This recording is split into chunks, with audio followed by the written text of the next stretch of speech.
In 1940, Sears sold you an entire house in a box, shipped to your door for just $2,500. By 2018, it was bankrupt, stores silent, shelves empty, a shadow of a once mighty giant. How does a company that invented modern shopping, that shaped the American dream itself, crumble into nothing?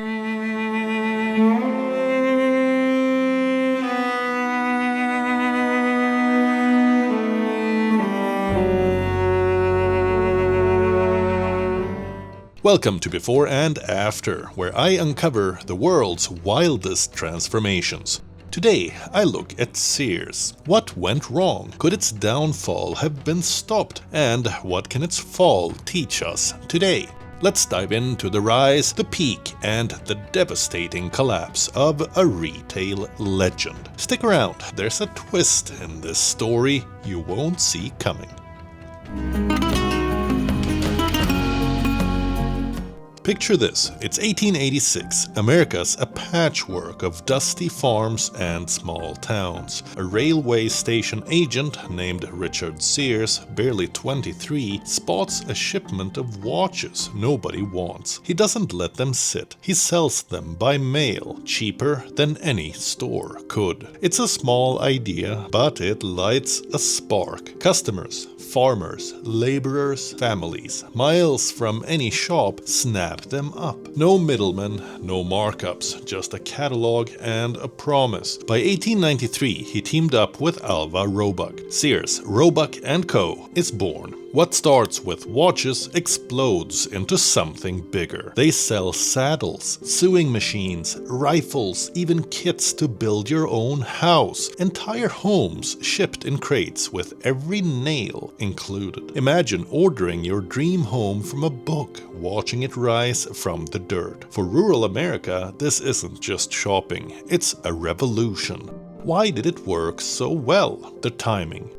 Millions live far from cities, cut off from the goods, flooding urban shelves. Sears became their bridge. A farmer in Kansas could dress his kids, fix his plow, even furnish his barn, all without leaving home. It's Amazon before Amazon, delivering possibility to doorsteps. And it was selling more than products. It was selling hope, ambition, the American dream in a brown paper package. In its early days, Sears sold their products in rural America, delivered to homes outside of the big cities. This was powered by the developing rail network out of Chicago that grew more by the day. But here's the thing, this mail order empire isn't the whole story. Something bigger was brewing, something that would catapult Sears to heights no one could predict.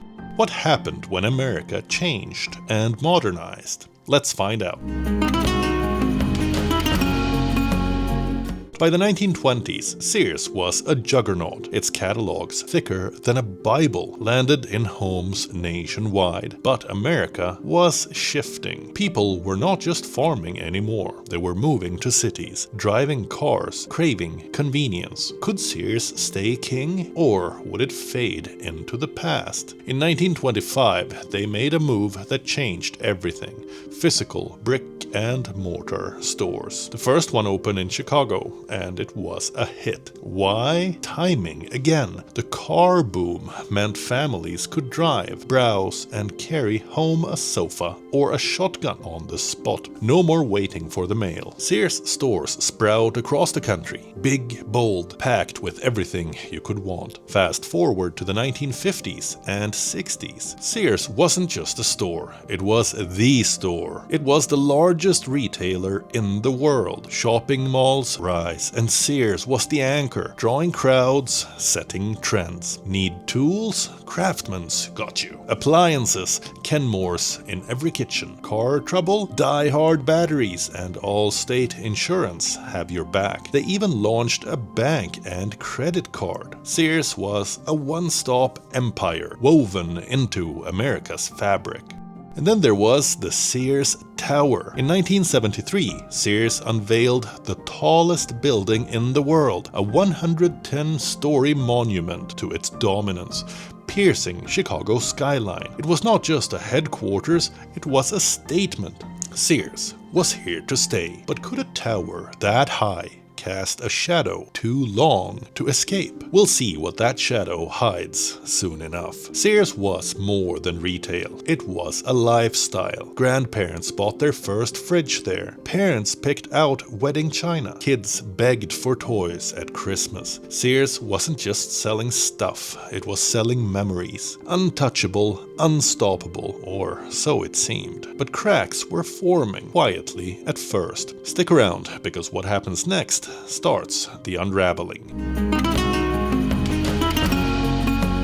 In the 1970s, Sears was still king, but the throne was wobbling. New players, Walmart, Target, creep onto the scene. They're lean, hungry, slashing prices with ruthless efficiency. Sears, it was fat and happy, resting on its laurels. Customers would stay loyal, right? Wrong. The gap was closing fast. Then came the missteps. Instead of doubling down on stores, Sears played Wall Street. They bought a real estate firm, a stockbroker outfit, even launched the Discover credit card, a retailer acting like a banker. What's the plan? Diversify, they said, but it was a distraction. Money poured into side hustles, while Walmart owned its supply chain and Target polished its brand. Inside Sears, things slip. Stores age, paint peels, aisles clutter. Prices crept up, service dipped. Shoppers noticed. Why drive to Sears when Walmart's cheaper and closer? Sears was the largest retailer until the company was eclipsed by Walmart in 1989, and by the 1990s the world was shifting again. Malls fade, discount stores boom, online shopping whispers on the horizon. Sears needed to pivot fast. But did it? The answer was coming, and it was not pretty. By the 2000s, Sears was bleeding. Sales kept dropping year on year. Stores empty out. Then in 2005, a desperate gamble. A merger with Kmart, another fading relic. The pitch? Two weak giants could make one strong one. It backfired hard. The decline sped up. Stores stayed outdated. Flickering lights, cracked floors, a museum of better days. Prices couldn't compete. Staff shrank, morale tanked, and customers walked away. Meanwhile, a new titan emerged that would dwarf all other big retailers. Amazon was redefining retail. Fast, cheap, delivered to your couch. Sears could have been that. It had the catalog know-how, the customer trust, but e-commerce, they scoffed at it. Modernize? Too expensive, they said. The world passed them by. The company that redefined shopping, that adopted and jumped on the latest trends and dominated them, now failed to see the writing on the wall. How could a company stray so far from their values? By the 2010s, Sears was a ghost town. The Craftsman tools gathered dust. Kenmore fridges sat unsold. In 2018, the end came. Bankruptcy. The company that built America's shopping culture collapsed under its own weight. But here's the kicker. Could it have been different? Stay tuned. We're about to unpack the what-ifs that might have saved Sears or sealed its fate.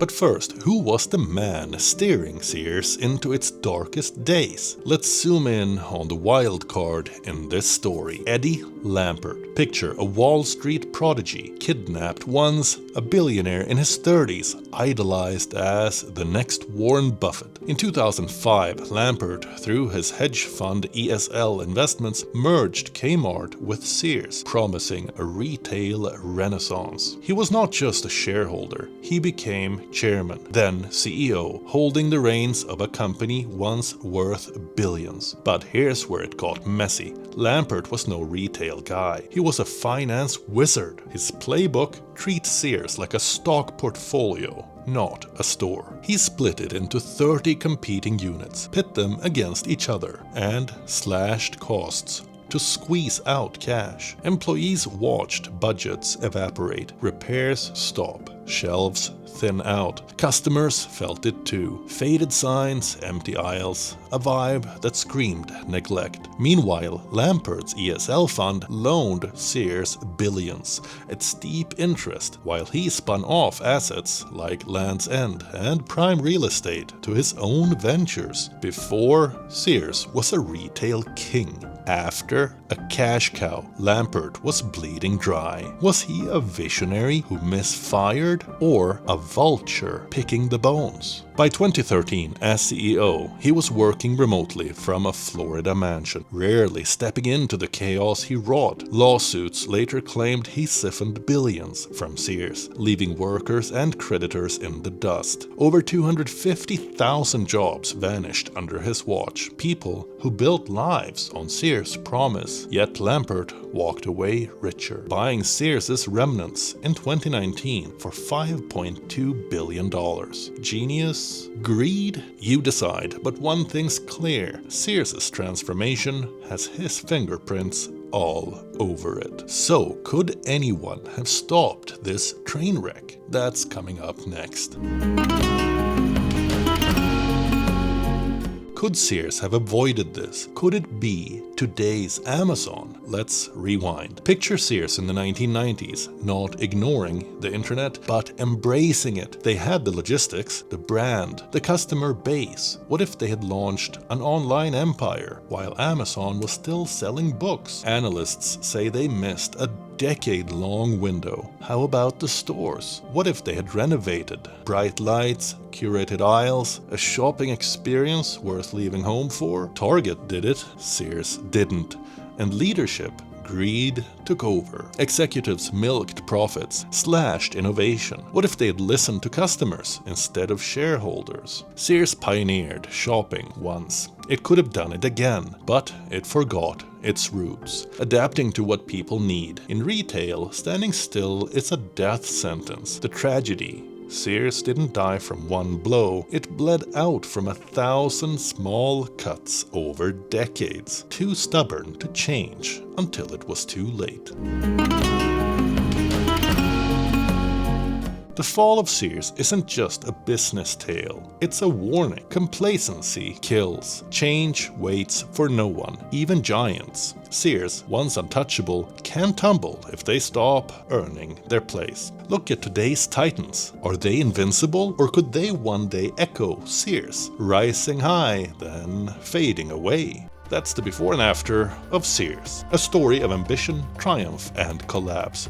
At Before and After, I dig into transformations like this, how the world shifts, how legends rise and fall. What's next? A city reborn from ruin? A company that defied the odds? Subscribe and stick with us to find out, because if history proves anything, it is that no empire lasts forever.